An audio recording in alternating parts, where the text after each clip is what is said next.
L'arrivée de Kylian Mbappé a déséquilibré le Real Madrid. On va voir tout ça dans cette vidéo. Salut à tous, c'est gars, c'est Azial. Aujourd'hui, on se retrouve pour une nouvelle vidéo. On va parler de l'actualité du Real Madrid avec comme sujet principal dans cette vidéo une petite déclaration sur Kylian Mbappé où on va parler notamment de son arrivée et de ce que ça a engendré,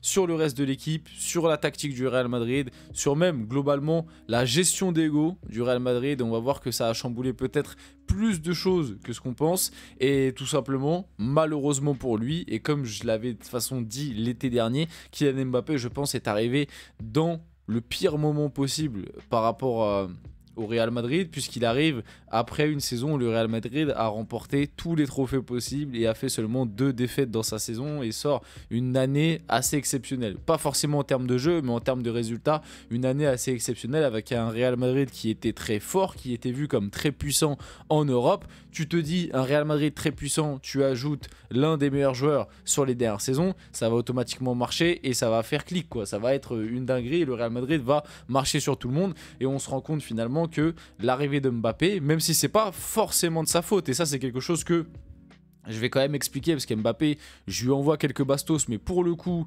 là, l'un des plus gros responsables dans toute cette histoire, un peu comme du côté du PSG finalement, où à chaque fois Mbappé, je lui reprochais des choses, mais il fallait bien aussi noter que l'un des responsables de tout ça était Nasser Al-Khelaifi. Et bah là, pour moi, l'un des responsables de cette saison ratée du Real Madrid, l'un des gros responsables, il s'appelle Florentino Pérez. Mais j'ai l'impression que côté supporter du Real, c'est bizarre, on n'a pas trop envie d'en parler, parce que pour entendre dire de la part de supporters du Real Madrid que Florentino Pérez il a un impact sur la saison ratée, faut quand même creuser, hein. C'est pas chez les premiers que tu vas trouver, je sais pas, c'est pas chez les premiers supporters du Real que tu vas trouver ce style de déclat, quoi. Et ils ont pas trop envie de toucher à Don Florentino Pérez. Après, en même temps, quand ce mec t'a ramené autant de Ligue des Champions, je vais être honnête, ça doit être compliqué de le critiquer quand t'es supporter. Mais pour moi, cette saison, elle est en grande partie de sa responsabilité. Donc bref, avant que la vidéo commence, n'hésitez pas à liker, commenter, partager, vous abonner, ça fait toujours plaisir. Ça aide pour le développement de la chaîne.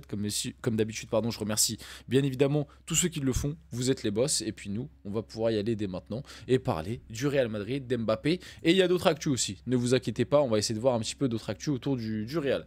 Donc, d'après Cyril Hanouna, alors...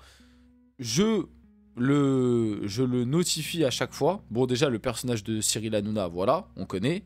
Je vais pas en dire plus, mais bon, vous savez ce que j'en pense. Mais surtout, c'est important de le noter, de vous le dire. Si vous le savez pas, mais je pense que la plupart le savent quand même, Cyril Hanouna est quelqu'un de proches, en tout cas ils se connaissent avec Nasser Al-Khelaifi. Donc peut-être que sur le sujet Mbappé, il n'est pas toujours le mec le plus objectif au monde, puisque c'est quelqu'un qui est proche de Nasser Al-Khelaifi, où ils se connaissent, voilà, je sais pas s'ils sont très proches, très copains, etc. Mais en tout cas, je sais que Cyril Hanouna est quelqu'un qui aime beaucoup Nasser Al-Khelaifi, ils se sont déjà vus, etc. etc. Donc peut-être aussi que ça a un effet par rapport à tout ça. Même si, vous allez voir, moi je trouve que la déclaration globale de Cyril Hanouna sur le cas Mbappé au Real Madrid est pas non plus si débile que ça, et pas non plus, je trouve, si... comment dire, si... dans la haine gratuite sans fondement, quoi. Je trouve qu'il y a quand même un petit raisonnement et c'est pas juste j'ai envie de défendre Nasser, donc je vais critiquer Mbappé. Bref, vous allez voir. Mais c'est vrai que c'est important de le dire que Cyril Hanouna est quelqu'un qui a été très proche à un moment de Nasser Al-Khelaifi. Donc l'un explique peut-être, ça explique peut-être à des moments certaines critiques. Mais bref, c'est l'arrivée de Kylian Mbappé qui a déséquilibré toute l'équipe. Donc bon, ça, vous connaissez mon avis là-dessus, hein. Moi aussi je suis d'accord par rapport à ça. Pas que ce soit lui foncièrement, voilà, c'est que son arrivée, le fait qu'il ce soit un joueur qui automatiquement ne défende pas ou très peu, ça a impacté les autres. Le fait qu'il soit arrivé, ça a impacté la composition d'Ancelotti qui a été obligé de le placer et qui du coup a dû faire jouer les 4 parce que tu voulais contenter un peu tout le monde.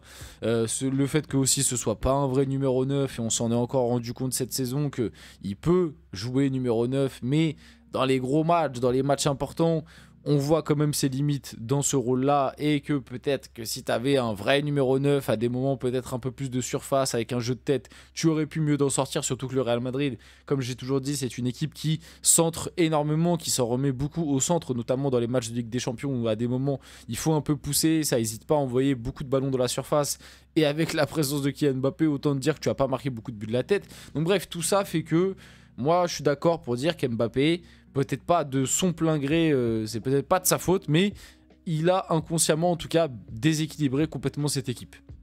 Cyril Hanouna se paye la tête de Kylian Mbappé. Il a dit Kylian Mbappé et Vinicius, on voit bien que ça ne marche pas. Bah factuellement, est-ce qu'on peut lui donner tort? Non. Moi aussi, je trouve que Mbappé et Vinicius, ça ne marche pas. Et d'ailleurs, comme je l'ai toujours dit, je trouve que la relation Mbappé-Rodrigo est meilleure que Mbappé-Vinicius. Et moi, cette saison, j'ai vu des meilleures choses quand Mbappé et Rodrigo jouaient tous les deux, par exemple, que quand Mbappé et Vinicius jouent ensemble. Pour le moment, Mbappé et Vinicius, il n'y a pas un match ensemble où ils ont vraiment joué, combiné, où il y a eu, tu vois, où il y a eu de la recherche, où il y a eu du redoublement de passes. J'ai l'impression même que plus la saison avance, pire c'est. Ça, c'est un truc qui est pas normal, c'est-à-dire que plus la saison avance, normalement, plus ils sont censés enfin mieux se comprendre. J'ai l'impression qu'au début de l'année, ça fonctionnait mieux que maintenant. Alors, est-ce que c'est par rapport à l'extra sportif? Est-ce que c'est par rapport au terrain où les deux se rendent compte qu'en fait ils sont pas compatibles? Ou est-ce que c'est par rapport au fait que les deux veulent avoir la lumière et veulent être les héros du Real Madrid? Je sais pas, mais en tout cas pour le moment, les deux ça ne fonctionne pas. Est-ce que sous Xabi Alonso ça peut mieux marcher? Peut-être, mais à l'heure actuelle, la relation entre les deux n'est pas bonne.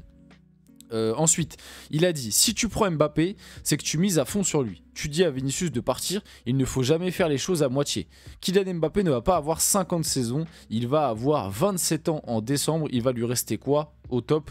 3-4 saisons, c'est fini. Alors, sur la déclaration de si tu prends Mbappé, tu mises à fond dessus et tu fais partir Vinicius, bah pareil, en vrai, est-ce qu'il a foncièrement tort? C'est deux joueurs qui veulent être au Ballon d'Or, c'est deux joueurs qui jouent dans les mêmes zones de jeu, c'est deux joueurs qui ont des profils similaires et c'est deux joueurs qui, on l'a vu pour l'instant, sont incompatibles. Ça fonctionne pas les deux sur le terrain. Donc est-ce que finalement il a foncièrement tort en t'expliquant que si tu prends Mbappé, moi déjà, comme je vous l'ai toujours dit, je ne l'aurais pas fait. Je n'aurais pas pris Kylian Mbappé parce que pour moi, le Real Madrid n'avait pas besoin de Kylian Mbappé l'été dernier. Même libre, tu n'avais pas besoin de Kylian Mbappé. Tu avais besoin, à la limite, d'un vrai numéro 9. Tu avais besoin d'un milieu de terrain. Tu avais besoin d'un défenseur central. Tu n'avais pas besoin d'Mbappé. Tu avais Vinicius qui venait de te faire gagner la Ligue des Champions. À quoi ça servait de prendre Mbappé à part pour le marketing? Oui, pour le marketing, etc. Pour faire rentrer de l'argent. On va dire t'en avais besoin, mais je te parle de sportif là. Sportivement, tu n'avais absolument pas besoin de prendre Kylian Mbappé. Mais maintenant que tu l'as dans ton équipe, maintenant que tu l'as pris, on connaît le personnage, on sait l'ego que c'est, on sait aussi la puissance médiatique qu'il a. Tu vas être obligé d'en faire ton numéro 1. Surtout qu'en plus, cette saison, il a plus staté que les autres. Donc encore une fois, il s'est démarqué par ses statistiques et il a montré que même dans une saison, encore une fois, très compliquée, que ce soit pour lui, parce que les débuts étaient catastrophiques, et même pour le Real Madrid, il a montré qu'il était capable de stater, même si bon... Vous savez ce que je pense de ces stats. Il y a beaucoup de ces stats qui sont contre des équipes, mais bon, il faut le faire quand même. Mais il y a beaucoup de ces stats qui sont contre des équipes faibles de Liga. Et dès que le niveau monte un peu, il a disparu cette saison comme les autres. Voilà. Et je dis pas que lui a disparu et que les autres ont été là. Il a disparu comme les autres. Les autres aussi ont disparu et les autres aussi ont été catastrophiques dans les moments importants cette saison avec le Real Madrid. Donc ouais, maintenant que tu l'as, tu vas être obligé pour moi de lui donner les clés. Et d'ailleurs, on en a parlé, voilà, le Real qui veut lui donner les clés du jeu la saison prochaine. Tu vas être obligé parce que sinon, on connaît le personnage, il peut bouder, il peut faire un scandale, il peut te retourner un vestiaire, il peut montrer une attitude à des moments un peu énervante. Et puis comme j'ai dit, il y a une pression médiatique. Voilà, c'est Kylian Mbappé, médiatiquement c'est très puissant. Il vient de faire une saison où il t'a mis plus de 30 buts, il a dépassé le record de CR7 ou égalé le record de CR7 sur sa première saison, même si bon, il a joué 20 matchs en plus, mais au moins il l'a égalé. Donc tout ça fait que tu vas être obligé de le mettre en avant. Et si tu es obligé de le mettre en avant, pour moi, si tu veux retrouver un équilibre dans tout ça, tu vas être obligé de vendre Vinicius. Au bout d'un moment, c'est... Ou alors, à part si Vinicius, il se met dans la tête que maintenant, c'est seulement un lieutenant. Mais tu vas passer en l'espace d'un an de possible ballon d'or où tu aurais dû l'avoir à lieutenant d'Mbappé qui, on le rappelle, a jamais fait podium. Je sais pas quoi. Et sur le truc de il va avoir 27 ans en décembre, il va lui rester quoi au top 3-4 saisons? Alors sur le 3-4 saisons, je sais pas, tout dépend de comment Mbappé modifiera son jeu. Même si pour l'instant, j'ai l'impression qu'il a du mal à progresser sur certains trucs et à modifier son jeu. Parce que sur le côté physique, par contre, oui, je suis d'accord que pour moi, d'ici peut-être 4 ans, c'est-à-dire arriver à 31, je pense qu'Mbappé va connaître un vrai déclin physique. Déjà que je trouve qu'il a décliné physiquement sur les dernières années, je pense que d'ici 3-4 ans, il va connaître un vrai déclin physique. Maintenant, ça ne veut pas dire qu'il sera foncièrement fini. Il peut très bien s'adapter et changer de profil au fur et à mesure que le temps passe. Mais pour l'instant, en tout cas, il galère à changer ce profil-là. Il a ensuite enchaîné avec les mecs qui arrivent derrière. Peut-être qu'il ne sera jamais ballon d'or, donc arrêtez de défendre l'indéfendable. Et ben en vrai, sur ça, pareil, il a pas foncièrement tort. Hein. Moi, quand je vois Lamine Yamal exploser, je me dis, mais peut-être qu'Mbappé, il a laissé sa chance passer et que ce mec sera jamais ballon d'or. Il y a des très très gros cracks qui arrivent derrière et qui poussent. Et même des joueurs qui sont pas des cracks, mais des Rafinha, des Dembélé, qui on se rend compte, font des saisons de ouf quand ils sont mis dans des bons contextes. Donc attention à Mbappé par rapport au ballon d'or, il risque potentiellement de jamais l'avoir. On finit la vidéo là-dessus, j'espère que cette vidéo vous a plu, si c'est le cas n'hésitez pas à liker, commenter, partager, vous abonner les gars, c'était Aziel, on se retrouve très rapidement pour une prochaine vidéo.